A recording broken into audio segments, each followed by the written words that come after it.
আশা করি তোমরা সবাই ভালো আছো। সহজ সরল রান্না চ্যানেলে তোমাদের সবাইকে স্বাগত জানাই। আজকে আমি তোমাদেরকে একটা ডিমের আর আলু দিয়ে কারি বানিয়ে দেখাচ্ছি। এ দেখো, আমি ডিমটা সেদ্ধ করে নিয়েছি আগে। সেদ্ধ করে ওই আলুটাও ডিমের ভিতরে দিয়ে একটু সেদ্ধ করে নিয়েছি। এবার ডিমটা আমি ভাজা করে নেব। দেখো, তেলটা গরম হয়ে গেছে। আমি একটু হলুদ মাখিয়ে ডিমগুলো ভেজে নেব।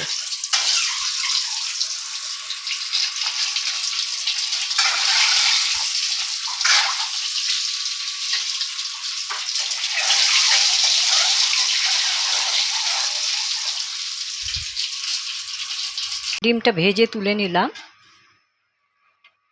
এবারে একটু আলুটা ভেজে নিই। খুব সহজভাবে বলবো, রান্নাটা সহজভাবে দেখাবো। যারা মেসে থাকে বা হস্টেলে থাকে, হ্যাঁ, তারা যাতে করে খেতে পারে, সেই জন্য তাদের জন্য এই রেসিপিটা। আলুটাও আমার ভাজা হয়ে গেছে। যারা বাইরে থাকে, যেমন চাকরি ক্ষেত্রে হোক, তাই পড়াশোনার ক্ষেত্রে হোক, যারা বাইরে থাকে, তাও বাইরের থেকে না কিনে যদি ঘরে একটু বানানো যায় তাহলে কিন্তু ভালো ফ্রেশ খাওয়া যায়। হ্যাঁ, দেখো, প্রথমে আমি এই তেলের ভিতরে একটু তেজপাতা দিয়ে দিচ্ছি। বাড়িয়ে দিচ্ছি একটু আঁচটা। তেলটা হয়ে গেলে আমি এবারে দেখো পেঁয়াজ একটু পেস্ট করে নিয়েছি। এই পেঁয়াজ পেস্টটা দিয়ে দিলাম।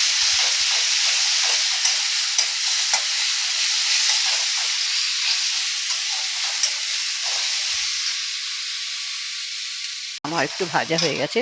একটু দেখো, আদা আর রসুনের পেস্ট দিয়ে দিলাম। একটু ভাজা হয়ে গেলে এবারে মশলা, এই একটু লঙ্কার গুঁড়ো, কাশ্মীরি লঙ্কার গুঁড়ো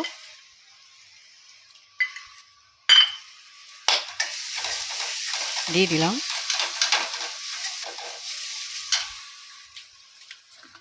এবার একটু অল্প করে, একদম সামান্য লঙ্কার গুঁড়ো দিচ্ছি।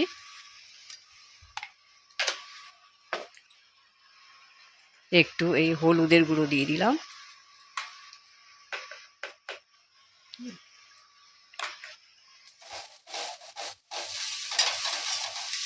এবার টমেটো, দেখো, টমেটো পেস্ট করা টমেটো একটু দিয়ে দিচ্ছি।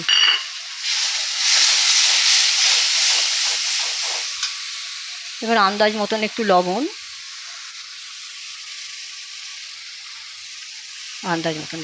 দিয়ে দিও। একটু ভাজা হয়ে গেলে দিয়ে দিচ্ছি।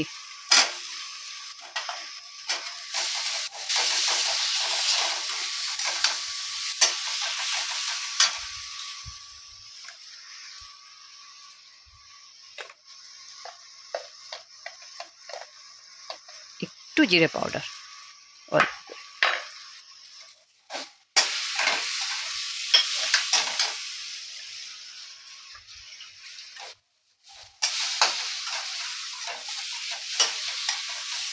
একটু জল দিয়ে দিই। ভালো করে ফুটিয়ে নিই। ভালো করে মশলাটা ভাজা হয়ে যাবে।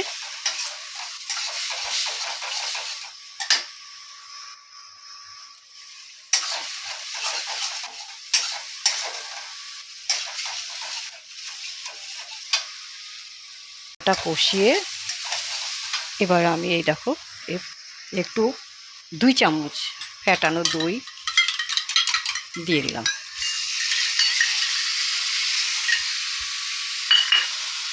দিয়ে ভালো করে নাড়িয়ে আর একটু কষিয়ে নেব। তাহলে দইয়ের গন্ধটা থাকবে না।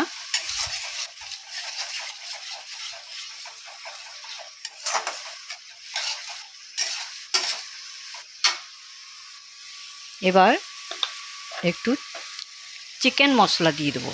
হ্যাঁ, দেখো, 1 চামচ এই যে চিকেন মশলা দিয়ে দিচ্ছি। বাস, আর কিছু মশলা দিতে হবে না।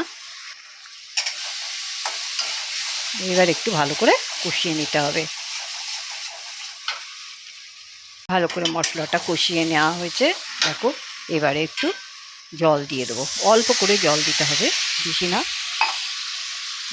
মশলাটার ভিতরে সেদ্ধ হয়ে যাবে।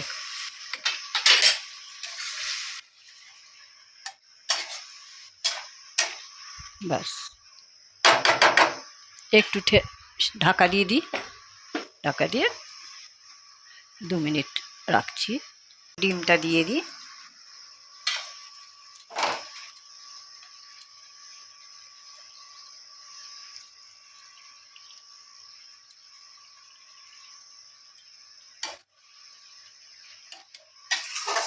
এবার আরেকটু ফুটিয়ে নিই, 5 মিনিট ব্যাস। দেখো আমার এটা কিন্তু রেডি হয়ে গেছে, আন্ডা যে আমার ডিমের কারিটা কিন্তু আমার রেডি হয়ে গেছে। হ্যাঁ, ব্যস্ত জীবনে টাইম পাওয়া যায় না, সেটা ঠিক আছে, কিন্তু যদি নিজে একটু কষ্ট করে টাইম বের করে বানানো যায় ঘরে, তাহলে কিন্তু বাজারের থেকে ভালো ফ্রেশ খাওয়া যায় ঘরে। হ্যাঁ, এ দেখো আমার কিন্তু এটা হয়ে গেছে। আমি এবার তোমাদের একটা পাত্রে উঠিয়ে দেখাচ্ছি, একটা পাত্রে তুলে দেখাচ্ছি।